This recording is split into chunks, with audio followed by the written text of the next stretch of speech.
So I'm working on this 99 Nissan Maxima. I'm going to be removing the main ground to the engine block to confirm that it's a good connection.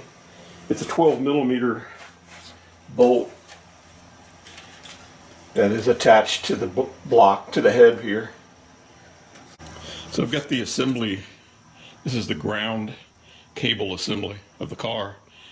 This goes to the battery, and this attaches to the block, the engine block. And I was just looking at this connection here. It looks like it's gotten hot, and there's some corrosion here on this battery terminal, and or this cable here. Sometimes these cables go bad internally, and it's really hard to tell if it's a bad connection or not.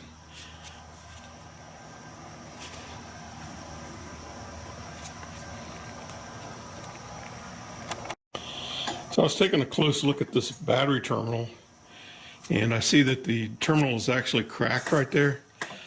And so it's not going to really provide a very good connection. It's not going to be able to tighten up on the battery.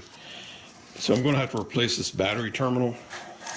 And I think I'm just going to replace this entire assembly because it looks corroded and questionable.